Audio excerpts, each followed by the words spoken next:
జీవితంలో మనం ఏం అవ్వాలనుకుంటున్నాము అన్న అంశానికి సంబంధించి యూకే పిలుస్తుందా, యూఎస్కి వెళ్ళాలా, ఫ్రాన్స్కి వెళ్ళాలా, జర్మనీకి వెళ్ళాలా అన్న కన్ఫ్యూజన్లో ఉన్నప్పుడు if you can just step in to this particular place, we source overseas consultation private limited, ఇక్కడికి వచ్చిన తర్వాత ఇక్కడ మోస్ట్ ఎక్స్పీరియన్స్డ్ కౌన్సిలర్స్తో మాట్లాడిన తర్వాత your dream is clear, your goal is clear, your destination is clear and your way is all clear. గత 20 సంవత్సరాలుగా 20,000 మందికి పైగా స్టూడెంట్స్ ఈ పర్టికులర్ రీసోర్స్ నుంచి లాభం పొందారు అని అంటే nothing more than that. It is now the time you have to make up a choice. ఒక మూడు టేక్అవే పాయింట్స్ మీరు గుర్తుంచుకోవాలి.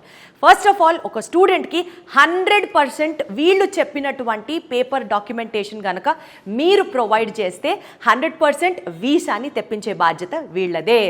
100% ఒక యూనివర్సిటీకి దగ్గర నుంచి అప్ టు 6,000 pounds వరకు స్కాలర్షిప్ని ప్రొవైడ్ చేసే బాధ్యత వీసోర్స్ వాళ్ళదే. And most importantly, educational loan కనుక మీరు అప్లై చేయాలి అని అనుకుంటే 100% నాన్ కొలేటరల్ ఎడ్యుకేషనల్ లోన్ ఇప్పించే బాధ్యత కూడా వీసోర్స్ వాళ్ళదే. అమ్మయ్య, ఒక స్టూడెంట్కి కానీ ఒక పేరెంట్కి కానీ ఇంతకంటే కావాల్సిందే ఉంటుందండి. చక్కగా చదువుకోవాలి, మంచి యూనివర్సిటీలో చదువుకోవాలి, జీవితంలో పైకి రావాలి అని స్టూడెంట్ అనుకుంటాడు.